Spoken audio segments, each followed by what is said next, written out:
Nos acompaña nuestro jurista de cabecera, Francisco Álvarez Martínez, para conversar en torno al conocimiento de la medida de coerción solicitada por el Ministerio Público a Manuel Taveras, o sea, el general Félix Alburquerque Comprés, quien ultimó al parecer de 2 disparos a Manuel Taveras Duncan el pasado viernes en un lugar comercial, en un establecimiento muy céntrico en la ciudad capital. De los pros y los contras, la víctima que el occiso que primero agredió y de qué manera. Hay que ver el informe del INASIF de los golpes que recibió el ex general, ex director de la DNCD, y después cómo ripostó de alguna manera a tiros. No solo fueron los tiros de Duncan, que fueron los que le impactaron, hubo como 10 tiros también al aire en contra de los que acompañaban a este joven. Para conocer un poco del parecer de este caso, de cómo se pudiera analizar un hombre que responde a otro que ya lo agredió y de qué manera, en el que me dieron también palabras para gente que los intentó separar, para ver un poquito cómo se analiza este caso. Las buenas tardes a Francisco Álvarez Martínez. Francisco, bienvenido. Muchas gracias por la invitación, Roberto. ¿Cómo analizamos este caso? ¿Un homicidio más? Sí, primero vamos a partir del único recuento completo que tenemos, que es el que proporciona el Ministerio Público en la medida de coerción, y de los interrogatorios que son parte del expediente de la medida. Entonces, partiendo de eso, vamos, obviamente, bajo la ventana de la especulación, de que estamos hablando de cosas que no sabemos materialmente, vamos a asumir que el recuento es que hubo un altercado físico inicial entre ellos dos. Independientemente de las razones, parece ser que él mismo fue apaciguado de manera, vamos a decir, precaria o por poco tiempo, y que luego entonces hubo un altercado físico donde aparentemente el occiso agredió a quien le dio muerte. Parece ser que a raíz de eso, de nuevo se volvió a separar o se volvió a diluir el conflicto, pero parece ser además de que posteriormente a esa separación que hubo, el que hoy está siendo, el que hoy es producto de esta medida de coerción, el posible victimario, va a su vehículo, busca un arma de fuego, hace disparos, pero aparentaría ser también que al escaparse el occiso, él se monta en su vehículo y lo persigue. Hasta ese horrible video que hemos visto que digamos que llega donde él está, hay un forcejeo y 2 o 3 disparos. Lo primero es que se ha puesto muy en la palestra pública la discusión de nuevo, decía asesinatos y homicidios. También las posibles causas de mitigación, de atenuante o de eximente de responsabilidad, como son, por ejemplo, la defensa que pudo haber estado ejerciendo esa persona en contra de la agresión. Y yo diría que pudiéramos comenzar entonces a hablar primero de eso último, de cuándo aplica o no aplica alguna eximente o alguna atenuante, y hablando de los casos de los hechos de este caso, que aparentemente son los que promueve el Ministerio Público, hacer una valoración. Yo pienso que, número uno, hay un elemento que falta, que es la proporcionalidad. O sea, unos golpes, una trompada, una patada, un empujón, lo que sea, normalmente no va a ser proporcional, obviamente, a unos disparos. Como se ve en el video, que es quizá una de las pocas cosas que tenemos como que no tenemos duda de cómo ocurrieron, porque lamentablemente está en el video, no solamente hubo un disparo que pudiera interpretarse como casi accidental, o sea, queriendo, vamos a decir, irnos del lado de la defensa del imputado. Pudieran ellos alegar que fue accidental porque hubo un forcejeo, cualquiera entre comillas, se le pudo haber zafado un tiro, aunque obviamente el hecho de tú ir con el arma ya manipulada ya también tiene una serie de consecuencias, pero olvidémonos de eso. Después se ve un tiro que se le da a la persona ya en el suelo, cuando ya se retira, que aparentaría ser para rematarlo. Desde que uno tiene esa secuencia de la persecución, la interceptación del individuo, el primer disparo que pudiera interpretarse de diferentes formas, pero un segundo o tercer disparo que no tiene mucha vía de interpretación, entonces nosotros estaríamos eliminando de allí, diría yo, esa inmediatez y proporcionalidad que se requiere para tú hablar siquiera de una defensa, de tratar de repeler un hecho de agresividad, de un altercado. O sea, en otras palabras, Francisco, de la manera en que el ex general respondió es desproporcional a el ataque que él había recibido por parte de la víctima y deja de ser un argumento a la hora de la defensa. Exacto.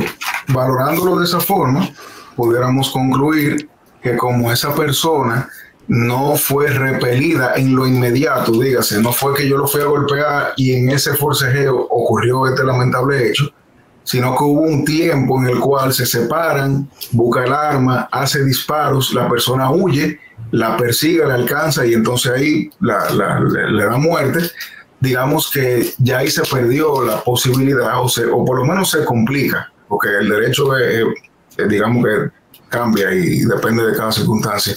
Ahí se complica la posibilidad de uno llevar al caso una causa de justificación que pueda terminar con una atenuante o con una eximente de responsabilidad, porque no fueron hechos consecutivos e inmediatos, hubo en el medio un lapsus de ya sea la persecución a la toma de decisión de voy a buscar el arma y vuelvo donde la persona, luego de que ya había sido entre comillas controlado, de que se habían separado, y obviamente el disparo de remate crea un elemento intencional que sin ese disparo quizás no hubiese existido. Yo pienso que si nosotros no hubiésemos tenido ese disparo, hubiese sido muy posible una teoría de defensa basado aunque no existiese una inmediatez en la reacción de los imputados y el occiso, sí una atenuante basada en el ánimo generado a raíz de ese altercado. Porque perdona, pero no se tienen en cuenta, por ejemplo, como atenuantes. Quiero aclarar primero que no justifico para nada el uso de las armas de fuego, ¿no? Pero no sirve como atenuante el hecho de que, eran dos los agresores. Por otro lado, de que era una persona mayor frente a un joven, o sea, y está claro por las declaraciones de los distintos testigos de que lo galleteado. Si esta persona no tuviera un arma, o no se hubiese ido de ahí, a lo mejor hubiese terminado mal golpeada por estos jóvenes, ¿no? Esos no son atenuantes. No se oye, Francisco. No te escuchamos. Ahora sí. Sí. Pudieran ser consideradas atenuantes si la vemos desde el punto de vista aislado. O sea, si nos imaginamos un escenario donde yo, que tengo 34 años, golpeo a un anciano de 80 y ese anciano responde con un disparo, pudiéramos entender que eso va a legitimar una defensa que pudiera incluso ser un eximente de responsabilidad.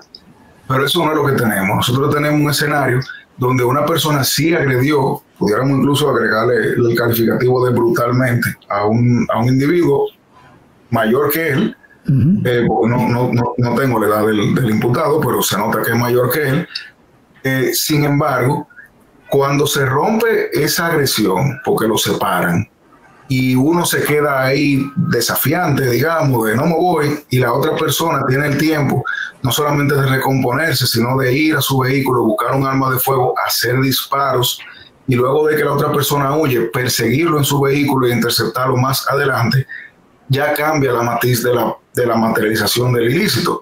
Si todo eso hubiese ocurrido ahí en el comercio donde estaban, sí hay una inmediatez que pudiera incluso ayudar a comerse la falta de proporcionalidad, porque la proporcionalidad no es tan blanco y negro como una trompada no puede generar un disparo, sino que hay elementos subjetivos que se generan, por ejemplo, como bien tú dices, una persona mayor, que eran dos, temor por su vida, la impresión de la agresión, todo eso son elementos que un juez toma en cuenta.